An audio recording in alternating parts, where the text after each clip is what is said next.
Wide wing mirrors. Just the right height. Oop. Hey everybody, it's Dick here. Today I'm on the Triumph Bonneville T100. It's a liquid-cooled 900cc parallel twin engine with a 270-degree crank. It is 54 horsepower at 5,900 RPMs, 80 Newton-meters of torque at 3,230 RPM, 18-inch front wheel, a 17-inch rear wheel on 32-spoke steel rim. It's fuel-injected, chain-driven with a wet multiplate assisted clutch, 5-speed gearbox with a brushed stainless 2-to-2 exhaust system with twin silencers.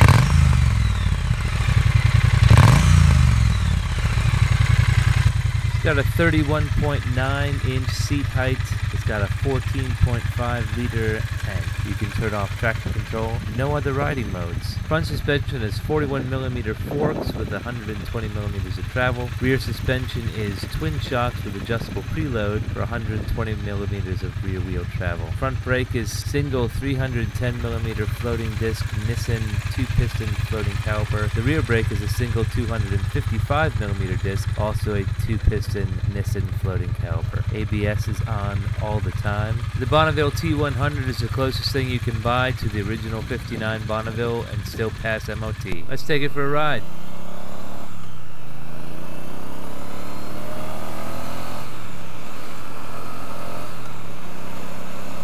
Hey everybody, it's Dick here. Today I'm on a Bonneville T100 by Triumph. I don't know if I needed to say that.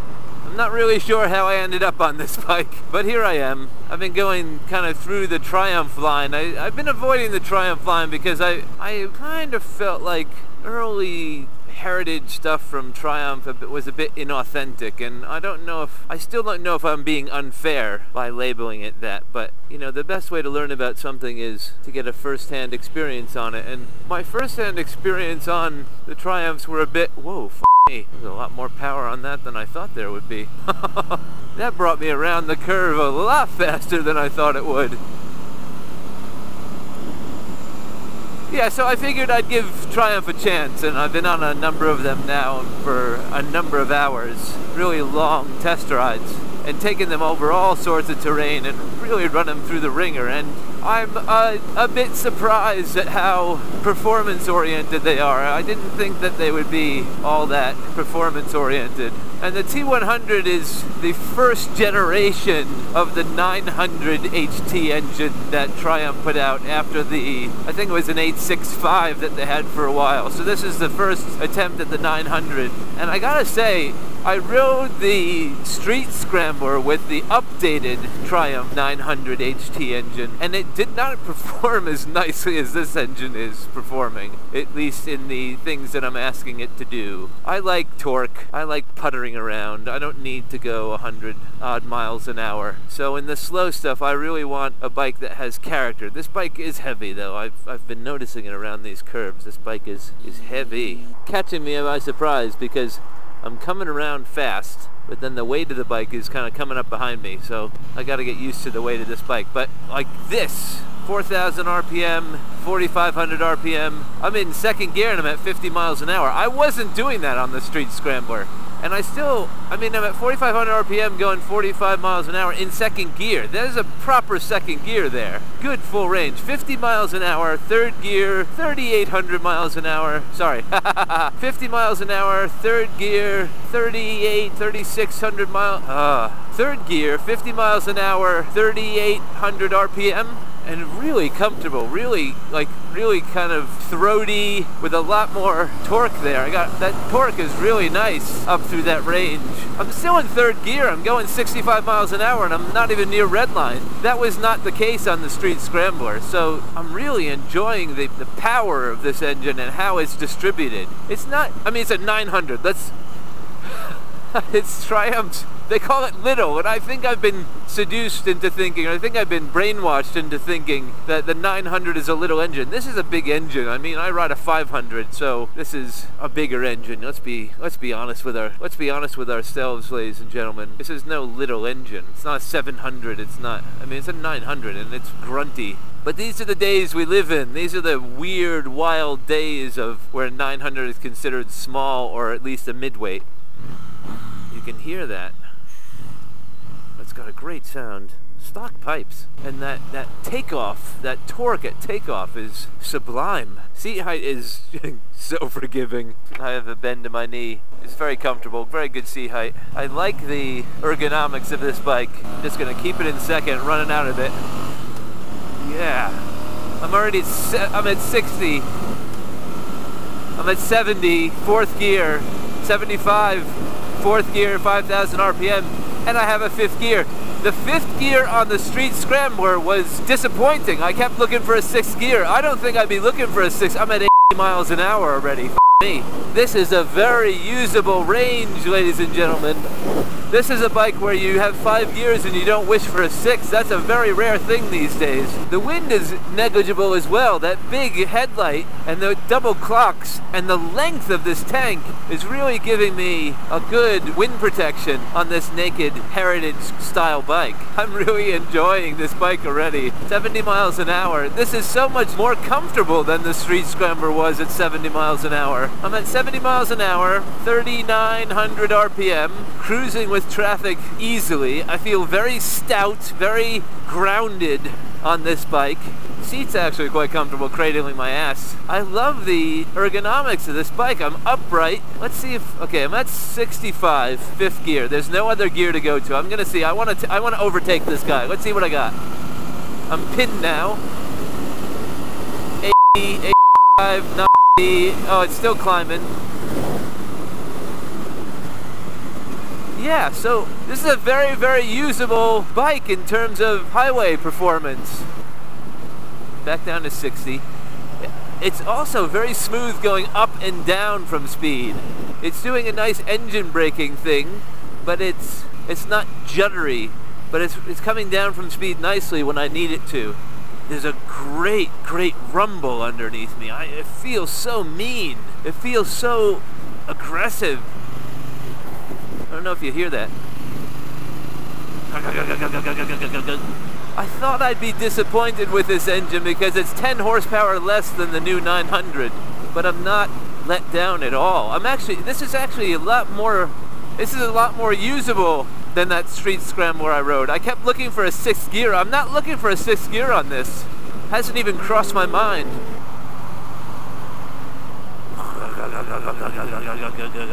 I love the sound of this. Jesus.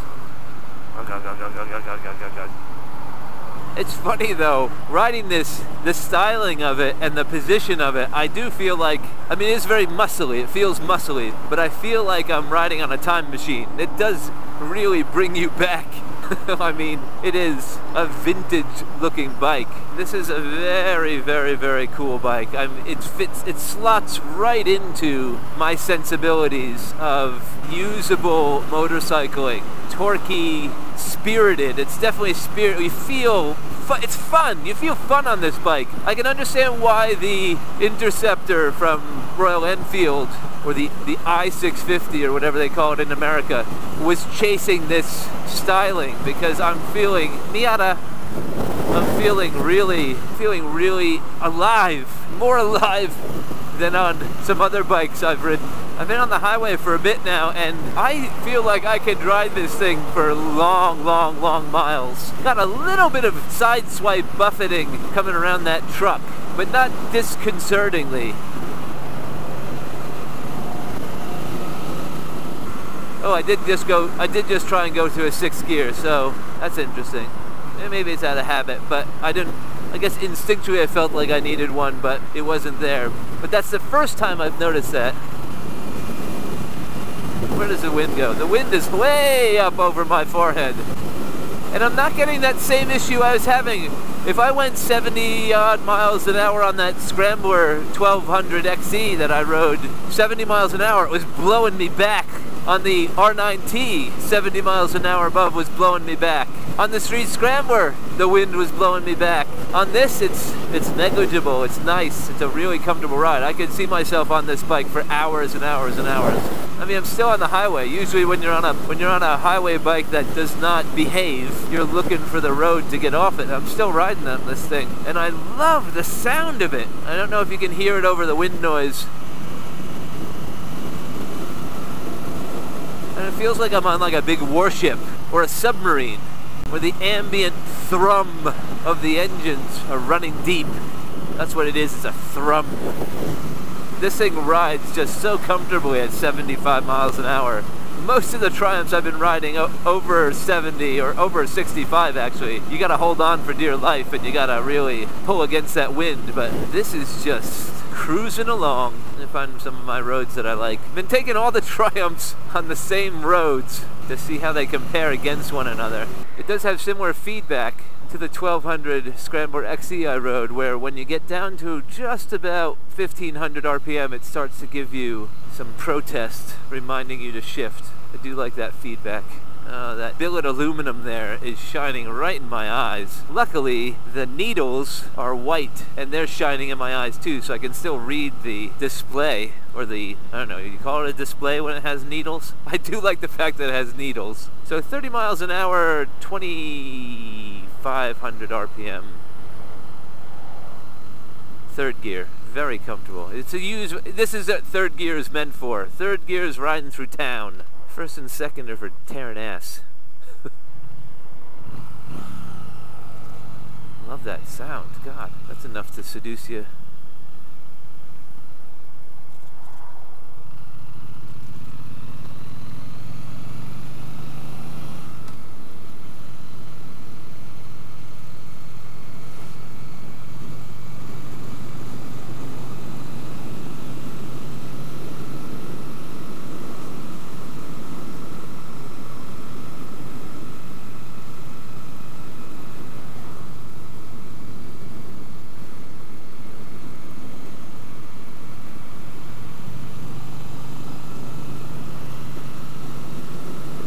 Kind of lumpy around the curves, so I think it has a bit more power than the suspension and the chassis is letting you use with it, but if you rein it in, it's quite comfortable.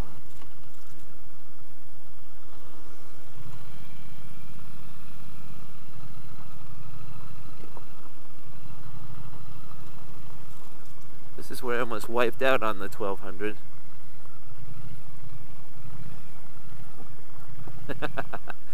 No wiping out on this thing. It's not the most, I mean, I was saying it's a confidence-inspiring motorcycle, but it's not the most confidence-inspiring motorcycle dipping into the turns. There is a bit of splashiness on the suspension that makes you feel a bit uneasy, a bit kind of sloppy, but it's not a performance bike, so you have to take that, you have to rein yourself in. It's hard to rein yourself in when you have such a punchy engine though. I do love how punchy this engine is. It really does have a character to it.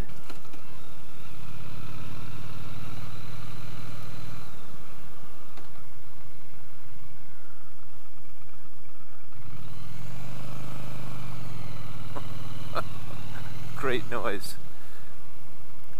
I do like the seat height.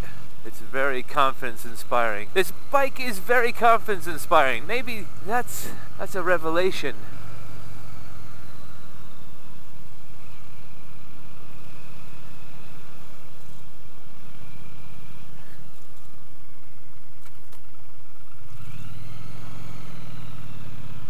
It's coming around too fast. The locals. It's the locals who know the roads and don't expect anyone to be out here that are gonna kill you. It's the ones who go slow and respect the danger that these pose. You gotta respect the single track.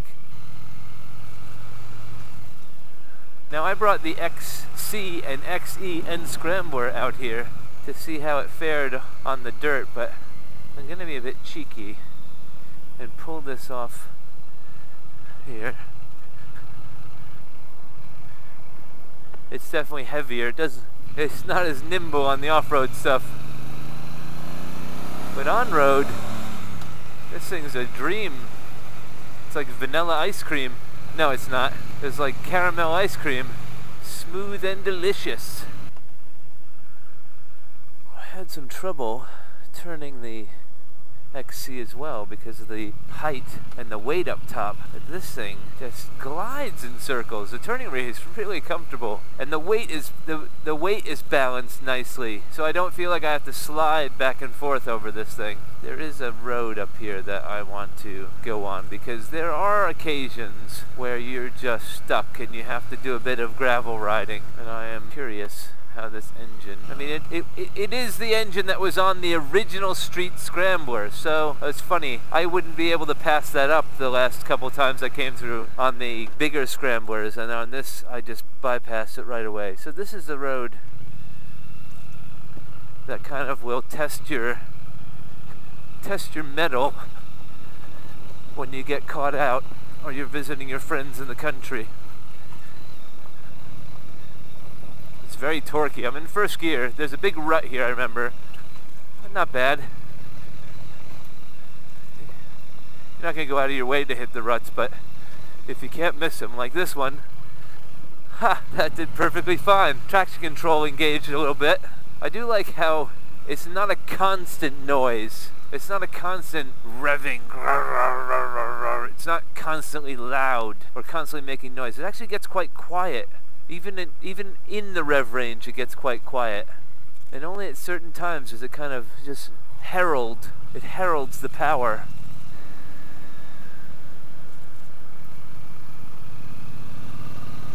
It's not a cornering machine, but neither am I. So maybe it's a good fit.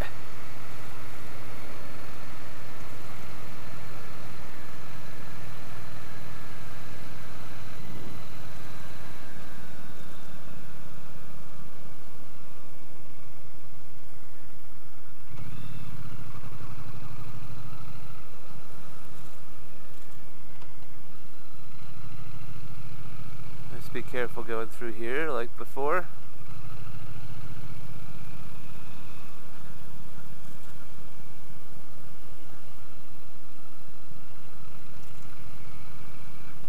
Oop. Just pull up there.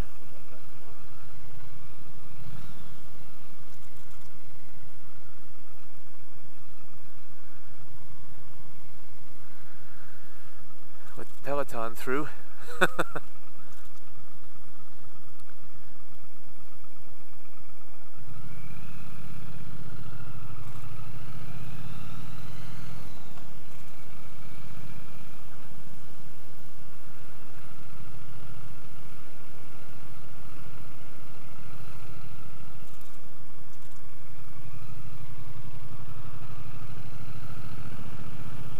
Second gear under 20 miles an hour and under 2,000 RPM. It gets very tractor-like. It sounds very tractor-like. It doesn't threaten stalling, but it's kind of the precursor.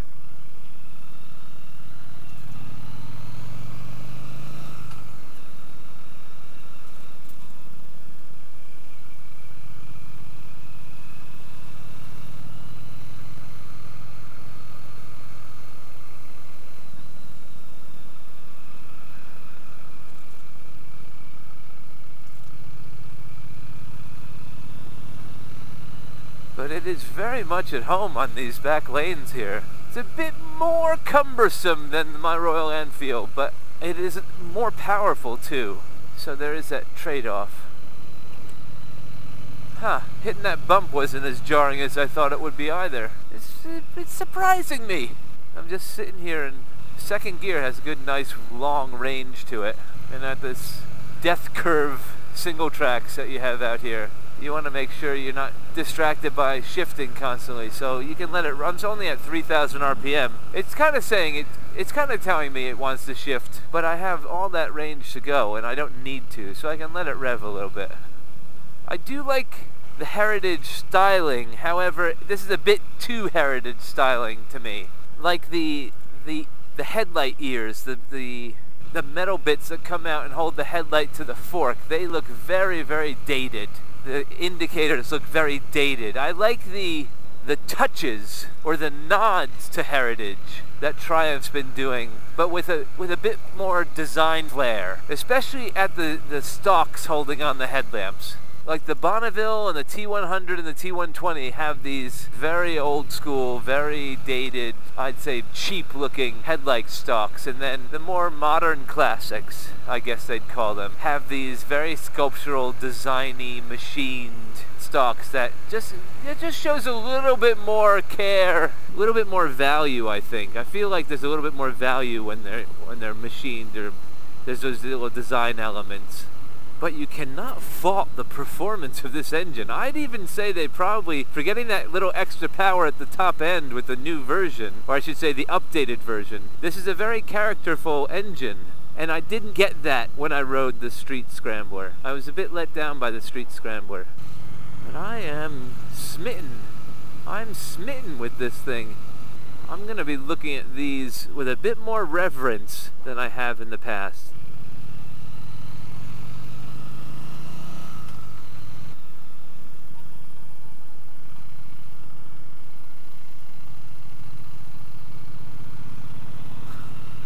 That was nice. I'll let this guy go. Look at that weight balance. It's just so grounded.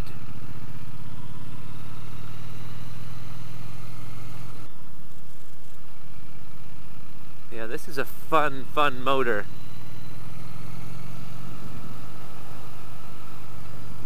There's my seat height. Look at that. I mean, both feet flat on the ground, bend in the knee. There's something to be said about seat height that low. Oh, again, I'm 5'7" and a half, 5'8" if I'm talking to my wife. And I have a 30-inch inseam. I was told when I was talking about seat height on my videos that it's less of a concern about how tall I am, and that the inseam is really the important measurement. That makes a lot of sense to me, but the guy who wrote the comment, and I say this with all respect, is disproportionately shaped, I should say. He's something like 6'4" with a 30-inch inseam. That's a long torso. I gotta say, I feel like a motorcyclist. No, I don't. I feel like a biker on this bike. This bike makes you feel like a biker. It's just heavy enough, but not too heavy to feel unwieldy. But it feels like metal. It feels like iron. Urgh. Eagles and explosions and dive bar rocky guitar. I feel like a biker. Now I know why all those guys ride up to all those biker meets on these things with such a smug look on their face. I'm at speed instantly. Christ, this thing just cooks. I don't know if you noticed it, I had a little twinge to look for a 6th gear there. I stopped myself because I knew it wasn't there, and I also knew I didn't need it. So I'm just checking my time. I'm on this thing about an hour and a half now. And you would think, out this flat heritage seat, that my tender ass would be complaining, and it is not. This thing is cupping my ass, and I dare say my balls, with such tender, loving care. It is a very comfortable seat. It's supple. It's a supple seat.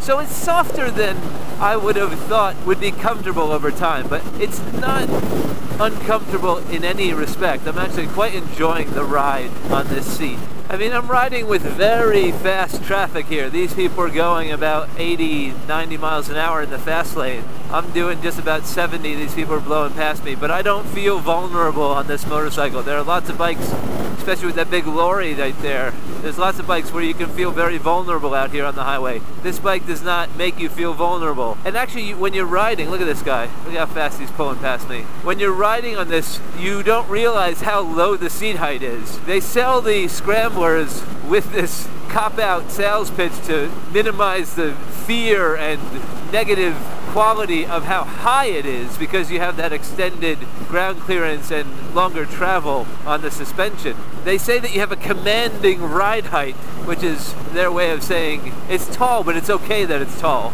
I kind of feel like I have a commanding ride height on this, and it is not tall in any respect.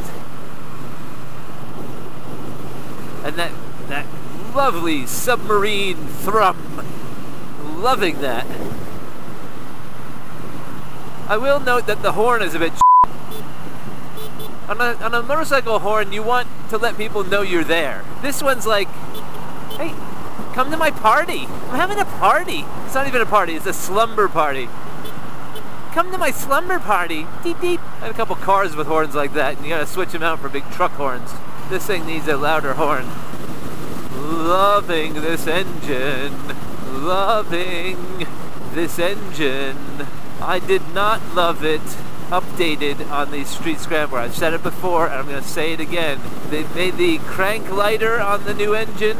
You have 10 more horsepower, and it desperately needs a 6th gear. Maybe that 10 more horsepower, how it's been kind of tuned out, it just needs a 6th gear. I was very much let down by the Street Scrambler because it didn't have a 6th gear. This thing is perfect with 5 gears. No rider modes. No rider modes on this. It's got traction control that you can turn off. It's got ABS that's on all the time, and there are no rider modes. So in the age of rampantly tacking on technology to your motorcycles, this thing is near pure while still being a contemporary example of a Euro 4, probably Euro 5, 6 compliant motorcycle. Halogen lights, incandescent turn signals, dual clocks with needles. This thing is a relic. It's a brand new relic. Single disc in the front. I think it's Nissan brakes. This is pre-Brembro licensing or contracting. Single disc in the back. The braking is just fine. There are Nissan brakes on all of my Japanese bikes. My Yamaha FC6 has Nissan brakes, and I've never had a problem with Nissan brakes. I think the Brembos are coming on all the new updated 900 Triumphs. But it'll stop you. That Ford Focus is rolling some coal.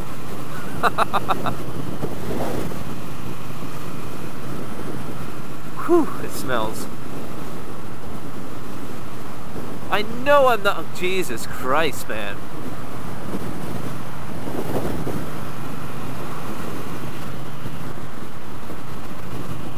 Got a tune-up, man.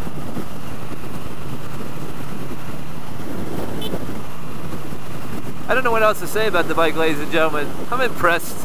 I don't know why I sound reluctant to be impressed. I guess my prejudices against Triumph were a dash unfounded. If you like that video and you want to see more like them, hit like, share, and subscribe.